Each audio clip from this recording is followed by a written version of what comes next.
So I guess it was convenient for you to turn your back on the woman who held your spine. Woman, you were brought forth from my side, created to support me like the gravity-stricken moon does the brisk breath of nightfall.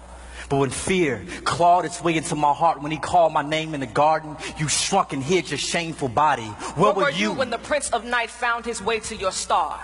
You watched him lie, and I watched you sit and set like sun, you mourning of a man you can't even see the nightmare you have become. I was there, standing in the distance, having a conversation with my backbone.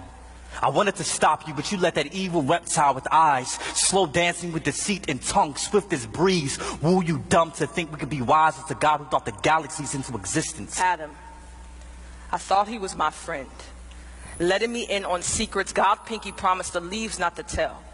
He pointed me to the tree, told me of what I was missing, and as my faith in his lies led me to stare, I watched death become gorgeous. But God is beautiful. Adam, my tongue became sight. The fruit looked too good not to taste and see that God is good. God is thief. He kept us from the one thing he knew would turn our minds deity. No, God is wise. Eve, can't you see? In our feast for knowledge, we have become fools. Searching for wisdom in a mere branch, we forgot about the God who had the power to grow us from dust with no roots. His mind is wide as sky, and we were free as clouds, but now the silent hum of shame echoes the land. The eerie chill of Father's curse crawls across our conscience, and the very river we bathe our naked souls in is damned because of you. What have you done? Do not blame me for murder and name yourself victim as if we are not both ghosts with skin. You left me for dead. Did you forget the sixth day when God made you from dust? But he made you from me for me. While sleeping, he called you from my cage bones, beautiful but you, with your prideful disposition, switched positions and tried to lead. Took heed to a four-legged snake without consulting me first. You didn't respect me. He gave you authority. He made you the head of us, but you became neck. I can still see the apple stuck in your throat, Adam. Swallow your pride.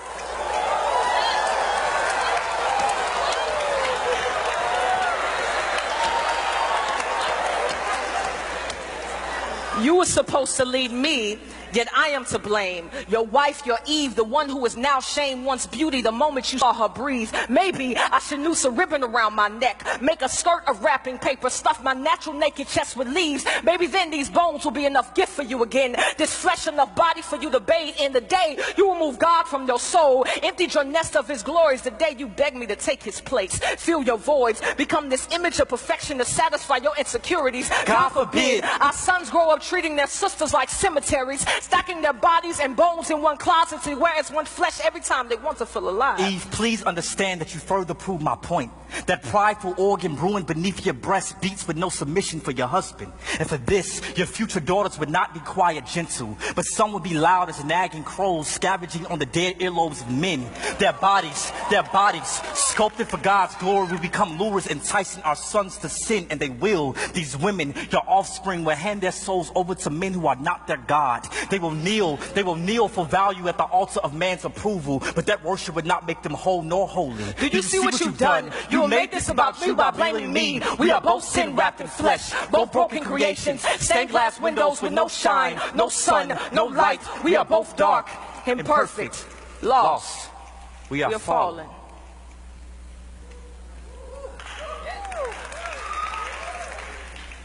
Wife, I'm sorry.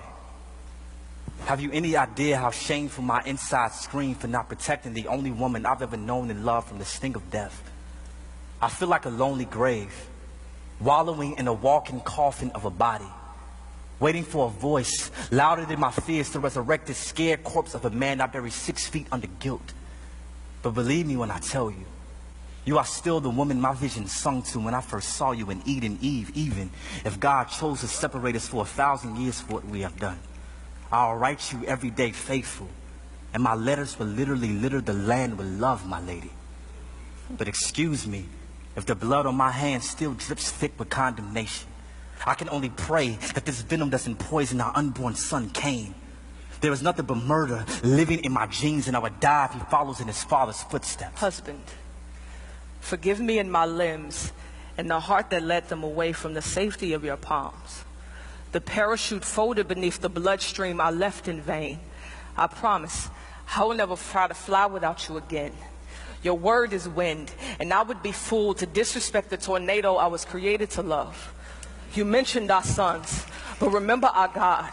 Remember what he told devil as he cursed serpent. He spoke of my womb, and from it a seed will come. The devil will strike his heel, but our seed will crush his head. Yes, we are dying, but one day we may rise from the dead. We are not hopeless. Mercy has its sights set on the sinners, and its source is our God. He will rescue us out of the sea of sin. Like hands beneath a drowning soul, a rainbow before the lightning bolt speaks, he reigns. When the clouds crack their shell, our God will appear and show us his yoke is easy. A light too mighty for anything pitch black to trap our backs back behind that cage we crave. The way of escape is near if we wait with hope, nailed to our faith. The truth cross sticks to our burdened bodies. The life stretching like the arms of the horizon, rising for all to see. The sun still lives. Eve, forgive me. Adam, forgive me. God, we tried to be our own God. Please forgive us.